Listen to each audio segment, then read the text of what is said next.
নুহা খাটের মাথায় হেলান দিয়ে বসে আছে, চোখ দুটো ক্লান্ত, তবুও ভিতরে চাপা একটা অস্থিরতা কাজ করছে। কোলে মুখ গুজে এক নাগারে কাঁদছে নিশি। বাইরে থেকে যতই দৃঢ় মনে হোক, ভেতরে ভেতরে মেয়েটা যেন তুলতুলে তুলসী পাতা। খুব সামান্য কিছুতেই মন ভেঙে যায় তার। আজ কান্নার কারণটা শেরু, সেই ছোট্ট বিড়াল ছানাটা, যাকে একদিন রাস্তার পাশে করুণ অবস্থায় কুড়িয়ে পেয়েছিল দুই বোন। নিশি প্রথম দেখতে পায় ছোট্ট ছানাটার কাতর চোখে যেন দয়া ভিক্ষার আবেদন। নিশি কোলে তুলে নেয় বিড়ালটিকে। নুহা প্রথমে বারণ করলেও নিশির চেহারার দিকে তাকাতেই নুহার মন গলে যায়।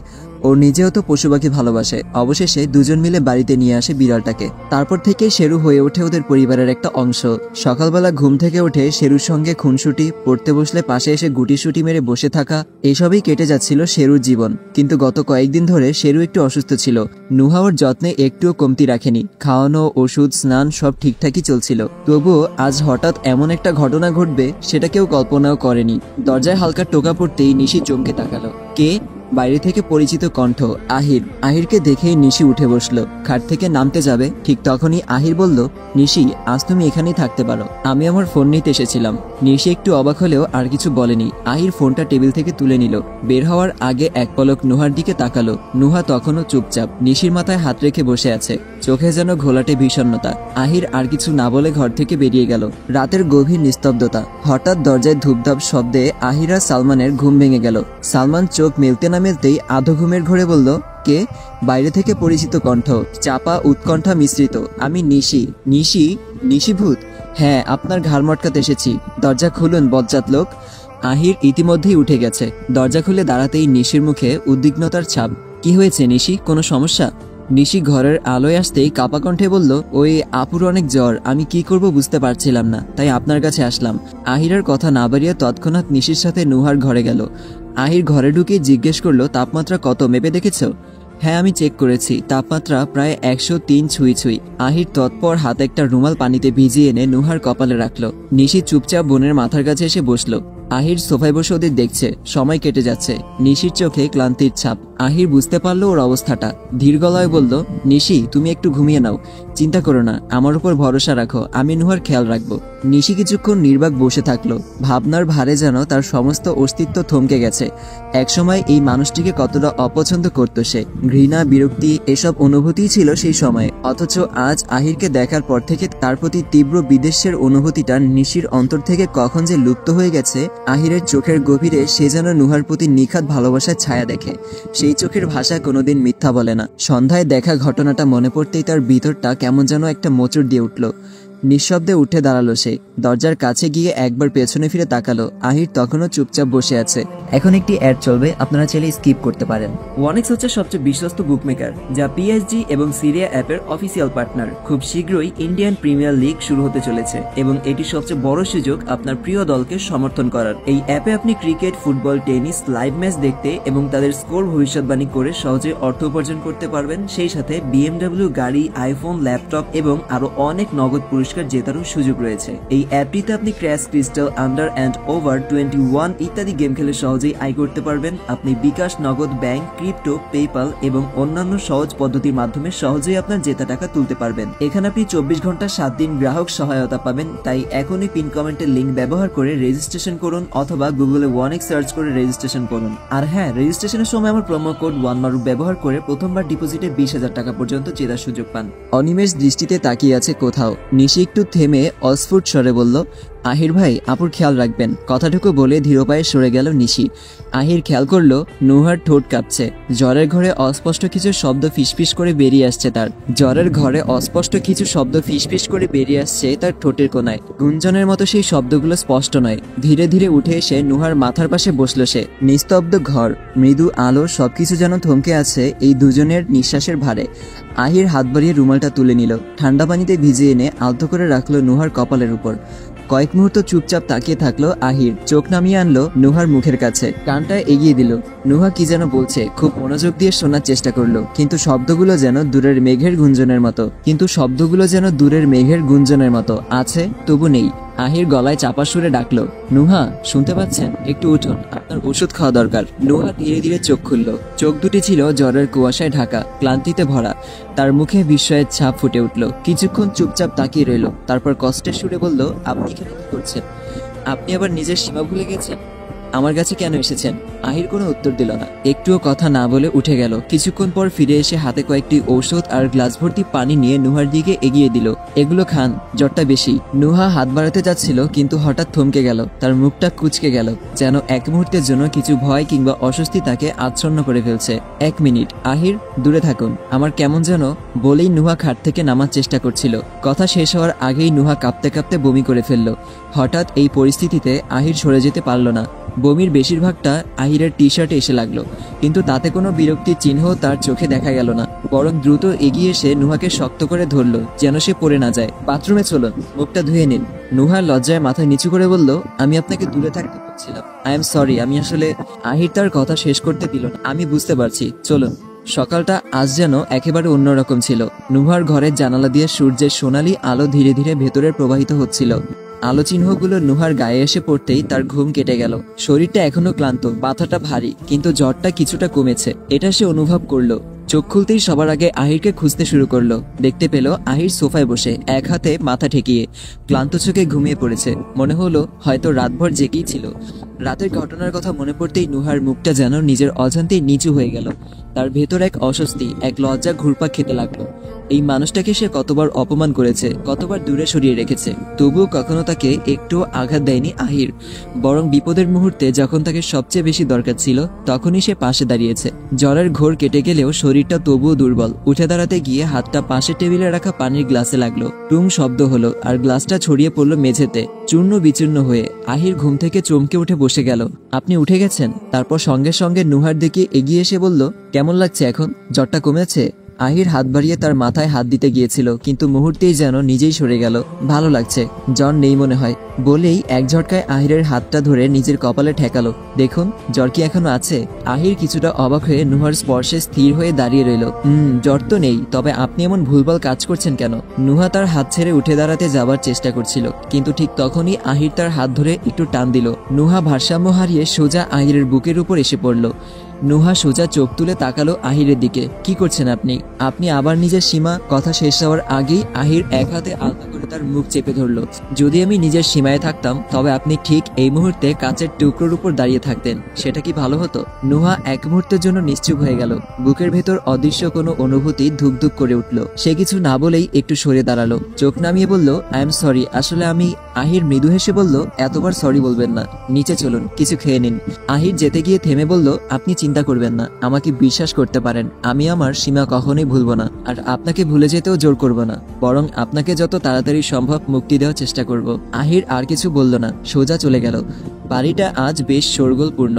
ঘরের কোনায় কোনায় ব্যস্ততার ছাপ। কাছের আত্মীয় স্বজন যারা দূরে ছিলেন তারা একে একে জড়ো হচ্ছেন। উঠোনের সাজসজ্জার কাজ চলছে পুরো দমে। মিস্ত্রিদের হাত যেন আজ থেমে থাকার উপায় নেই। কেউ রঙের ব্রাশে নতুন প্রাণ আনছে, কেউ বা ফুলের মালা বাঁধছে। সব মিলিয়ে উৎসবের গন্ধ ছড়িয়ে পড়েছে বাতাসে। ঈশান উঠোনের এক কোণে দাঁড়িয়ে সবকিছু তদারকি করেছিল। মিস্ত্রিদের কখনো নির্দেশ দিচ্ছে, কখনো বা নিজের হাতে কিছুটা ঠিক করে নিচ্ছে।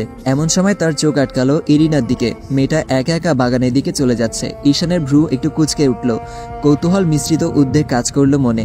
কিছুক্ষণ দাঁড়িয়ে ভেবে চিনতে সে আস্তে আস্তে ওর পিছু নিল। ইরিনা বাগানের একদম শেষ প্রান্তে গিয়ে দাঁড়ালো। সেখানে পুরনো একটা পুকুর। পুকুর পাড়ের বড় শিমুল গাছটা বাতাসে দুলছে। ইরিনা ধীরে বসে পড়ল পুকুরের ধারে, মাথা নিচু করে, যেন নিজের ভেতরেই ডুবে গেছে। ঈশান কিছুটা দূরে দাঁড়িয়ে দেখছিল। কিছু বুঝতে না পেরে সে ফিরে আসতে যাবে, ঠিক তখনই কান্নার মৃদু আওয়াজে সে তার পা থামিয়ে দিল। সে থমকে দাঁড়ালো, ভালো করে কান পেতে শুনলো। হ্যাঁ, ভুল শোনেনি, ইরিনা কাঁদছে। ঈশান কিছুক্ষণ দাঁড়িয়ে ভাবলো, তারপর ধীরে ধীরে এগিয়ে গিয়ে নরম কণ্ঠে বলল, ইরিনা, কিছু হয়েছে? আপনি কাঁদছেন কেন? ইরিনা চমকে উঠল, দ্রুত হাত দিয়ে চোখ মুছলো, মুখ ফিরিয়ে নরম হাসি আনার চেষ্টা করলো, যদিও চোখের কোনায় বৃষ্টির মতো জমে থাকা জল ফাঁকি দিয়ে বেরিয়ে আসতে চাইছিল। না, কিছু না, আমি ঠিক আছি। ঈশান কিছুক্ষণ ইতস্তত করে বলল, যদি কোনো সমস্যা না থাকে আমাকে বলতে পারেন, আমি শুনছি। ইরিনা কিছুক্ষণ চুপ করে থাকলো, মাথা নিচু, পুকুরের স্থির জলের দিকে তাকিয়ে যেন নিজেকেই খুঁজছিল। তারপর হঠাৎ ঈশানের দিকে তাকিয়ে বলল, তুমি ঈশান, রাইট? ঈশান হালকা হেসে মাথা নেড়ে সম্মতি জানালো, হ্যাঁ। ইরিনা একটু থেমে আবার বলল, আচ্ছা ঈশান, একটা কথা সত্যি করে বলো তো, আমার সম্পর্কে তোমার ধারণা কি? প্রশ্নটা শুনে ঈশান কিছুটা চমকে উঠল। এমন প্রশ্নের জন্য সে একদমই প্রস্তুত ছিল না। চোখে মুখে বিস্ময়ের ছাপ স্পষ্ট। হঠাৎ এমন প্রশ্ন করছেন কেন? আমাদের বাড়িতে কেউ কিছু বলেছে আপনাকে? ইরিনা মৃদু হাসল, না তা নয়, আমি জানতে চাইছি তোমার কাছে কি মনে হয়, আমি কি সত্যি অসুন্দর, নাকি গায়ে পড়া, নাকি তার চেয়েও খারাপ কিছু? আসলে অনন্যা আর নিশি আমাকে নিয়ে কথা বলছিল, এতে ওদের কোনো দোষ নেই, যা দেখেছে সেটাই বলেছে।